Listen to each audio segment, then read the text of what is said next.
আয়। আগে হ্যাঁ, বসুন বসুন। তা বলুন, আমার বাড়িতে নায়েবের পদধূলি পড়ল কেন? আপনি রামপ্রসাদ সেন নামে কাউকে চেনেন? হ্যাঁ, বিলক্ষণ চিনি। সে আমার শ্যালক। কিন্তু কেন বলুন তো? তার দেশ কোথায়? মানে আপনার শ্বশুরালয়? নদিয়া জেলার কুমারহাটি বা হাভেলি শহর, যাকে আমরা চলতি কথায় বলি হালি শহর। তার আপনি কোনো সন্ধান পেয়েছেন নাকি? সে এখন কোথায়? প্রসাদের কথা জানতে চাইছেন কেন? ভয় পাবেন না, রামপ্রসাদ সেনের কোনো বিপদ হয়নি, ও ভালোই আছে। প্রসাদ ভালো আছে? কোনো বিপদে পড়েনি তো? কিন্তু ব্যাপারটা কি যদি আমাকে খোলসা করে বলেন? প্রসাদ আমার শ্যালক। সে খুব বিদ্বান আর পণ্ডিত। নিজের মাতৃভাষা ছাড়াও হিন্দি, উর্দু, ফার্সিতে সে লিখতে পড়তে জানে। প্রসাদের বাবা মানে আমার শ্বশুর মশাই হালি শহরের নামকরা কবিরাজ ছিলেন। তার অকাল মৃত্যুতে সংসারটা একেবারে অচল হয়ে গেছে। তাই প্রসাদ গ্রাম ছেড়ে কাজের খোঁজে আমাদের বাড়িতে এসেছে। আমি ওকে নিয়ে কাজের খোঁজে ওই জোড়াসাঁকোর ঠাকুর বাড়ি থেকে গড়ানহাটা যাচ্ছিলাম। বিশেষ করে আপনাদের সেরেস্তার দিকে যেতে যেতেই ওই ভিড়ের মাঝে হঠাৎ সে আমার হাত ছেড়ে হারিয়ে গেল। আমি অনেক চেষ্টা করেছিলাম জানেন, কিন্তু আমি ওকে খুঁজে পেলাম না। কোতোয়ালিতে যাননি কেন? ও একজন যুবক, কপর্দকহীন। ও যে লুট হয়ে যাবে তেমন কোনো সম্ভাবনা ছিল না। পথ হারিয়ে গিয়েছে, ও নিশ্চয়ই চিনে নিজের বাড়িতে চলে আসতে পারবে, না তো দেশের বাড়িতে চলে যাবে। আমি এইরকমটাই ভেবেছিলাম। কিন্তু তার খোঁজ আপনি পেলেন কি করে?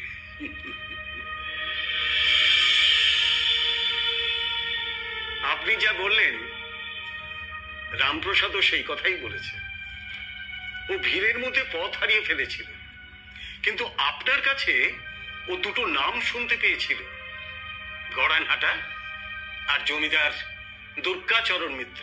হ্যাঁ, আমি ওকে বলেছিলাম আমি তোমাকে সেখানে নিয়ে যাচ্ছি, কিন্তু সে এখন কোথায় আপনি দয়া করে বলুন, নইলে আমার স্ত্রী তো তার ভাই চিন্তাতে চিন্তাতে একেবারে। ওনাকে বলুন হ্যাঁ, ভাইয়ের জন্য চিন্তা না করতে। আচ্ছা।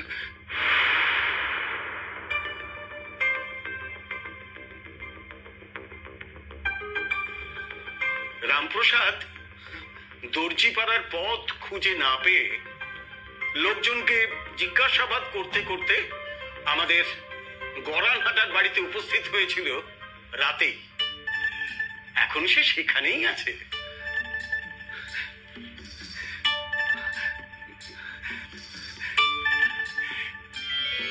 হে রাধা মাধব, হে রাধা মাধব, তুমি ওকে রক্ষা করেছো। তোমার চোখে কি করো না মাগো, তোমার চোখে কি করো না। আপনি যদি ওকে সঙ্গে করে নিয়ে আসতেন, আচ্ছা না হয় আমি নিয়ে আসবো। কিন্তু এখন তো ওকে ছাড়া যাবে না দাসমশাই। কেন ছাড়া যাবে না মানে রামপ্রসাদকে এখন ছুটি দেওয়া যাবে না। আপনার শ্যালক রামপ্রসাদ গড়ানহাটার জমিদার বাড়িতে সেরেস্তার কাছে বহাল হয়েছে। হ্যাঁ হ্যাঁ মশাই, হ্যাঁ, মুহুরির কাজ, বেতন 30 টাকা।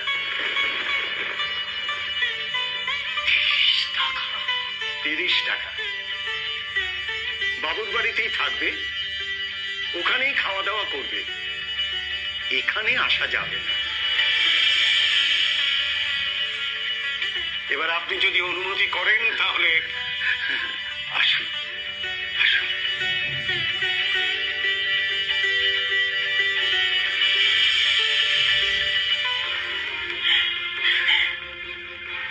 মা, তুমি আমার প্রসাদকে রক্ষে করলে মাগো, রক্ষে করলে। হে মা কালী, তুমি আমার প্রসাদের ব্যবস্থা নিজেই করে নিলে। তাহলে তোমার পায়ে প্রণাম মাগো,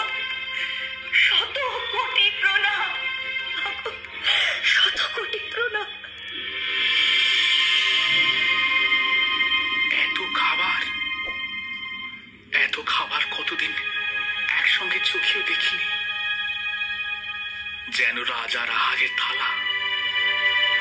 মা, মা গো, আমি রাজা হতে চাই না মা, চাই শুধু পরিবারের সবার জন্য দুবেলার মুঠো অন্ন জোগাতে। কি গো, বসে আছো কেন? খাও।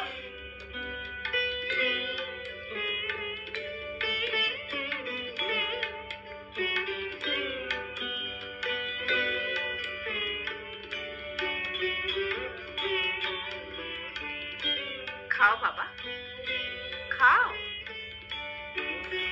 মা, গিন্নি মা। ও ভালো মানুষের বেটা, ইনি আমাদের গিন্নিমা গো। আমার প্রণাম নেবেন মা। ভগবান তোমার মঙ্গল করুন। আজ থেকে তুমি কাজে বহাল হলে। আজ এখানে খাও, কাল থেকে সেরেস্তায় গিয়ে খাবে সবার সঙ্গে। কি গো, হাত গুটে বসে আছো কেন? খাও।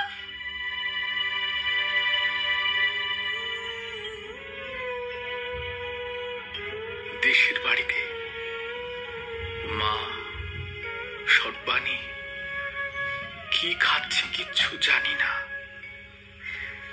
সেই কবে দেশ থেকে এসেছি, সর্বাণীর কোল আলো করে কে এলো তাও জানি না।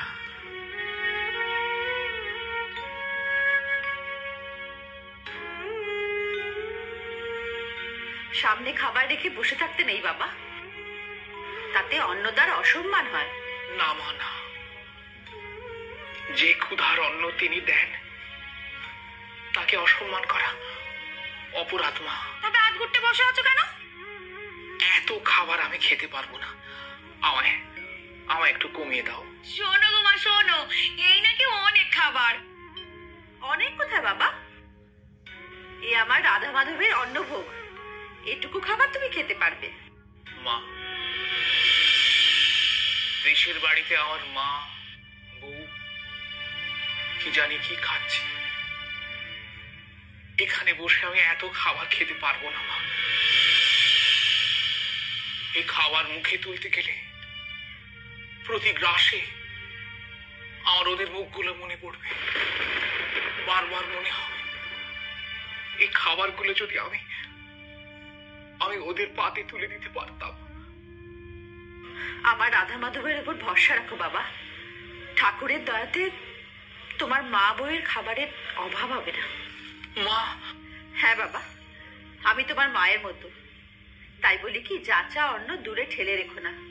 আর তাছাড়া এ আমার ঠাকুরের ভোগ, এটা তুমি পুরোটা খেয়ে নাও।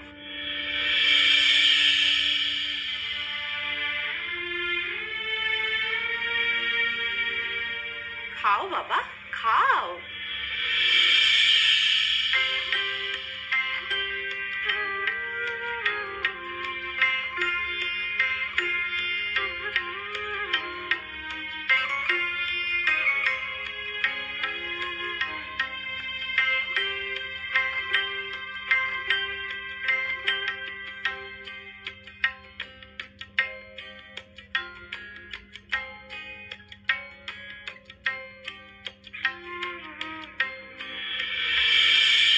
অতুর ঘরে সদ্য বিহনো মেয়েটার পাতে এ আমি কি তুলে দিচ্ছি? না একটু কি, না একটু মাছ, শুধু আলু সিদ্ধ আর ভাত।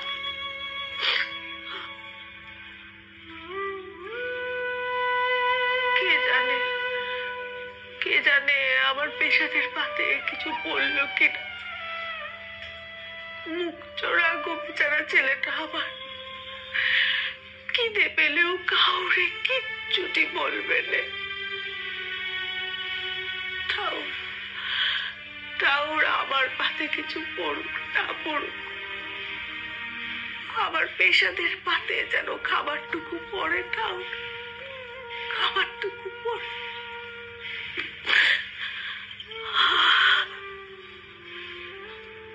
এই খাবারের তালা বৌমার কাছে নিয়ে গেলে সে তো তো আমার কাছে জানতে চাইবে আমার খাবার আছে কিনা।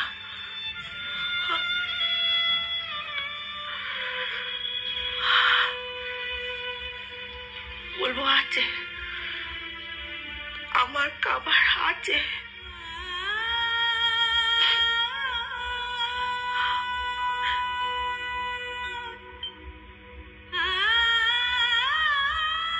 না না না, অন্য হাতে নিয়ে আমি তারে মিথ্যে কথা কইতে পারবো না, পারবো না।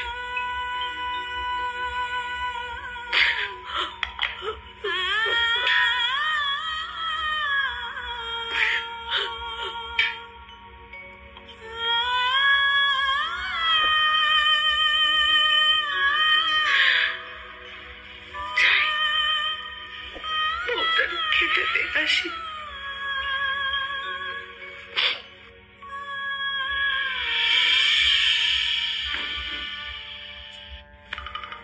ভায়া, ও ভায়া, লবণ চাঁদা বোঝো? বোঝো না? লবণ চাঁদা হলো জন্ম লগ্নে রাশি নক্ষত্র যাদের সবগুলো শুভ ঘরে থাকে তাদেরকে বলে লবণ চাঁদা। ওই রামপ্রসাদ সে হলো গিয়ে লবণ চাঁদা। কেমন করে তা হবে? তেমনটা হলে কি ওই দেশ গা নিজের পরিবার ছেড়ে এই বিদেশ বিভুঁয়ে পেটের জন্য আসতে হতো নাকি তাকে? লবণ চাঁদা হলে তো দেশ গায়েই। লবণ চাঁদা বলেই তো দেশ গা ছেড়ে এখানে আসতে হয়েছে। আমাদের মতো ফাটা কপালে তো নয়। ঠিক বুঝলাম না। বুঝলে না? দাঁড়া,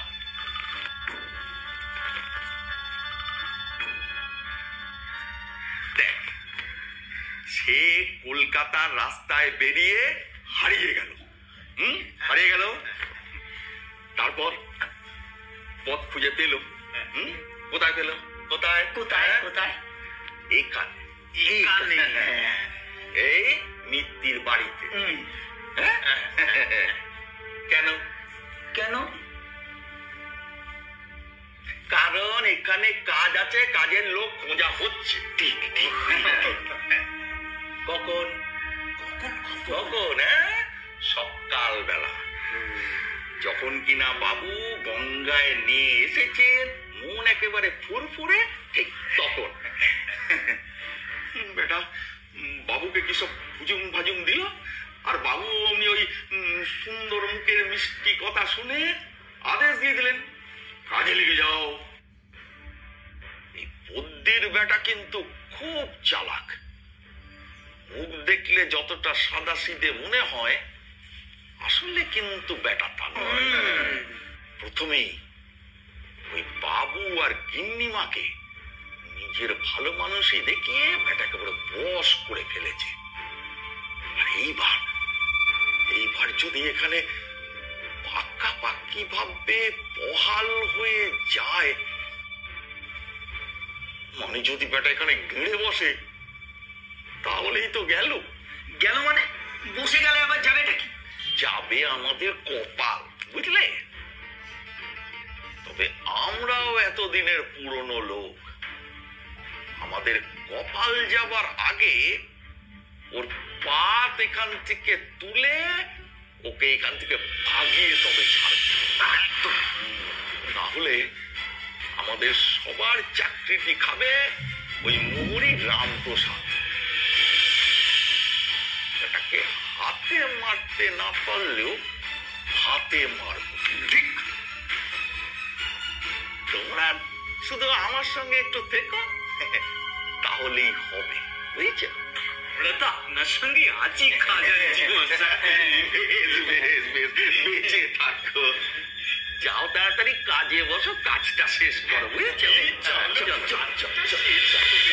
রামপ্রসাদ সেন নকল সোনা নয় বাবু, খাঁটি সোনা। আপনার চিনতে একদম ভুল হয়নি। রামপ্রসাদ তার কাহিনী যা বলেছে, লক্ষ্মীনারায়ণ দাসও সেই একই কথা বলেছেন। দুজনের বর্ণনায় একটু অমিল নেই বাবু।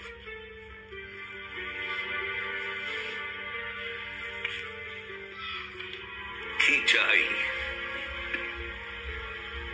দেখো, এই প্রশ্ন আমি বহু লোককে বহু রকম ভাবে করেছি, তার নানান রকম উত্তরও পেয়েছি, কিন্তু সে কি বলল জানেন? বললে আমি বাঁচতে চাই, বাঁচতে চাই। ওকে দেখেই মনে হলো চোখ বুঝে একে বিশ্বাস করা যায়। বাবু, এসো এসো প্রসাদ, এসো।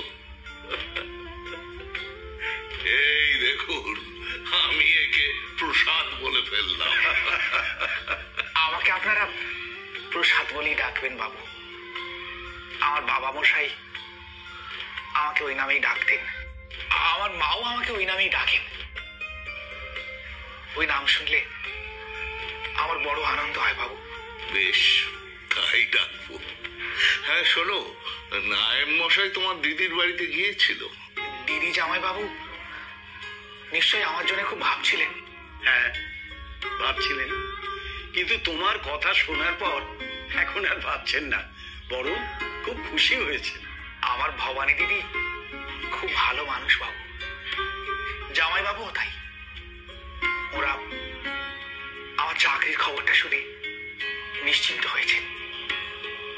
এবার দেশের বাড়িতে আমার মায়ের কাছে খবরটা পাঠিয়ে তাকে নিশ্চিন্ত করতে হবে।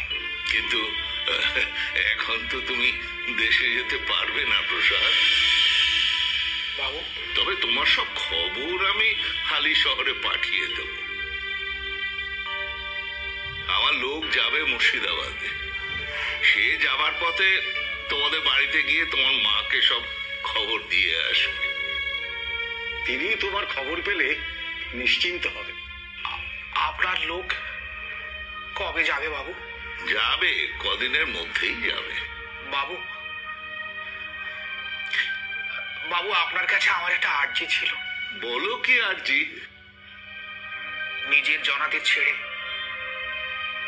বিদেশে এসেছি অভাবের উপায় খুঁজতে। বাবু, বাবু আমার মাহিনার টাকাটা অগ্রিম বাবদ যদি আমার মায়ের কাছে পাঠিয়ে দেন, তাহলে আমার পরিবারটা খেয়ে পরে বাঁচবে বাবু।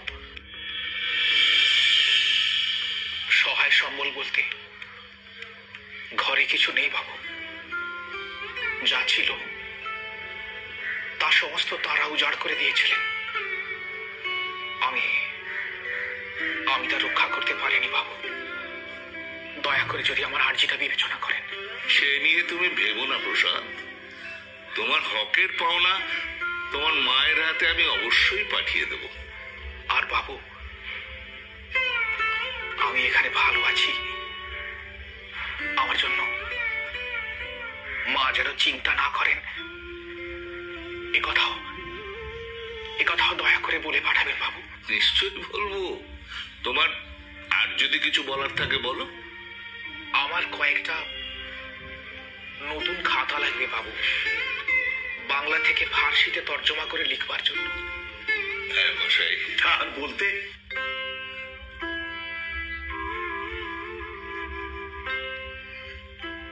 এই নাও খাতা। আমি তাহলে আমার কাজের ঘরে যাই বাবু। এসো প্রসাদ।